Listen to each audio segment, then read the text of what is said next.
ನಮಸ್ಕಾರ, ನಾನು ನಾಗರಾಜ್ ಸಿದ್ದಶೆಟ್ಟಿ ಅಂತ. ಈಗಾಗಲೇ ಉತ್ತರ ಕನ್ನಡ ಜಿಲ್ಲೆಯ ಕುಮಟಾ ತಾಲೂಕಿನಿಂದ ನಾವು ಕುಮಟಾ ತಾಲೂಕಿನ ದುಂಡುಕುಳಿ ಭಾಗದಲ್ಲಿ ಬಂದಿದ್ದೀವಿ. ಯಾಕಂತ ಕೇಳಿದ್ರೆ ತಾವು ಇದನ್ನು ನೋಡ್ಬೋದು. ಈಗ ಒಂದು ಗುಡ್ಡ ಶಿರೂರು ಭಾಗದಲ್ಲಿ 2 ವರ್ಷದ ಹಿಂದೆ ಗುಡ್ಡ ಕುಸಿತಿತ್ತು. ಅದೇ ಒಂದು ಸನ್ನಿವೇಶದಲ್ಲಿ ಒಂದು ರೂಪದಲ್ಲಿ ಇದು ಇದೆ ದುಂಡುಕುಳಿದು. ಮತ್ತೇನಂತ ಕೇಳಿದ್ರೆ ಪಕ್ಕದಲ್ಲಿ ರೋಡನ್ನು ಬಿಟ್ಟಿದ್ದಾರೆ IRB ಅವರು. ಯಾಕಂತ ಕೇಳಿದ್ರೆ ಯಾವುದೇ ರೀತಿ ಪ್ರಾಣಹಾನಿ ಸಂಭವಿಸಿದ್ರೆ ಅದಕ್ಕೆ ನೇರ ಹೊಣೆ ಸರ್ಕಾರ ಹೊರಬೇಕಾಗ್ತದೆ. ಯಾಕಂದರೆ IRB ಅವರಿಗೆ ಖಡಕ್ ತಾಕೀತನ್ನು ಮಾಡಬೇಕು. ಯಾಕಂತ ಕೇಳಿದ್ರೆ ಕಳೆದ ಬಾರಿ 2 ವರ್ಷದ ಹಿಂದೆ IRB ಅವರ ಒಂದು ಅವೈಜ್ಞಾನಿಕ ಕಾಮಗಾರಿಯಿಂದ ಪ್ರಾಣವನ್ನು ಕಳ್ಕೊಂಡಿದ್ರು ಶಿರೂರು ಭಾಗದಲ್ಲಿ.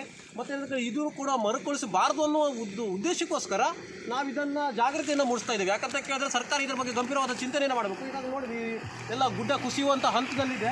ಅದು ಯಾವ ರೀತಿ ಕುಸಿದೆ ಅಂತ ಹೇಳ್ಕೋಬೋದಿಲ್ಲ. ಯಾಕಂತ ಕೇಳಿದ್ರೆ ತಾವು ಇದನ್ನು ನೋಡ್ಬೋದು. ಎಲ್ಲ ಗುಡ್ಡ, ಎಲ್ಲ ಕಲ್ಲುಗಳು ಎಲ್ಲ ಮೇಲೆ ಬಂದು ಕೂತ್ಕೊಂಡಿದ್ದಾವೆ. ಯಾವ ಮೂಮೆಂಟ್ನಲ್ಲಿ, ಯಾವ ಹಂತದಲ್ಲಿ ಬೇಕಾದರೂ, ಯಾವ ಸಮಯದಲ್ಲಿ, ರಾತ್ರಿ ಸಮಯದಲ್ಲಿ ಇಲ್ಲದ್ರೆ ಪ್ರಾಣಹಾನಿ ಕೂಡ ಭಾಳ ಸಂಭವಿಸ್ಬೋದು. ಅದಕ್ಕೆ ಮುಂಜಾಗ್ರತಾ ಕ್ರಮವಾಗಿ ಈಗಾಗಲೇ ಸರ್ಕಾರ ಆಗಿರ್ಬೋದು, ಅಧಿಕಾರಿಗಳು ಮತ್ತು IRB ಅವ್ರ ಕಂಪ್ನಿಯವರಿಗೆ ಇದು ಮಾಡಬೇಕು ಅಂತ ನಾವು ಕೇಳ್ಕೊಳ್ತಿದ್ದೀವಿ. ಯಾಕಂತ ಕೇಳಿದ್ರೆ ಇದು ಉತ್ತರ ಕನ್ನಡ ಜಿಲ್ಲೆಯ ಕುಮಟಾ ತಾಲೂಕಿನಲ್ಲಿ ಬರುವಂಥ ದುಂಡುಕುಳಿ ಗ್ರಾಮ. ಯಾಕಂದರೆ ಕಳೆದ ಬಾರಿ ಆ ಕಡೆ ಹೋದ ಕೂಡ ಪ್ರಾಣಹಾನಿಗಳು ಸಂಭವಿಸಿತ್ತು 2015ರಲ್ಲಿ. ನಾವು ಕೂಡ ಕಂಡಿದ್ದೀವಿ.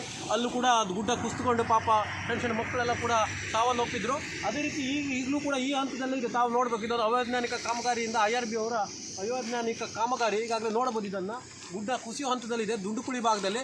ಇದು ಮುಂಜಾಗ್ರತಾ ಕ್ರಮವಾಗಿ ಪ್ರತಿಯೊಬ್ಬರು ಕೂಡ ಇದನ್ನು ಮಾಡಬೇಕು. ಮತ್ತು ಹೋರಾಟಗಾರರು ಕೂಡ ಗಂಭೀರವಾದ ಚಿಂತನೆ ಮಾಡಬೇಕು. ಅಧಿಕಾರಿಗಳು ಕೂಡ ಸರ್ಕಾರ ಇದರ ಬಗ್ಗೆ ಎಚ್ಚೆತ್ತುಕೊಂಡು ಯಾವುದೇ ರೀತಿಯಾದಂಥ ಪ್ರಾಣಹಾನಿ ಸಂಭವಿಸದೇ ಇದ್ದಂಗೆ ನೋಡ್ಕೊಳ್ಬೇಕು ಹೇಳಿ ನಾವು ಈಗಾಗಲೇ ಕರ್ನಾಟಕ ರಕ್ಷಣಾ ವೇದಿಕೆ ಪ್ರವೀಣ್ ಶೆಟ್ಟಿ ಬಣದ ವತಿಯಿಂದ ಕೇಳ್ಕೊಳ್ತಾ ಇದ್ದೇವೆ.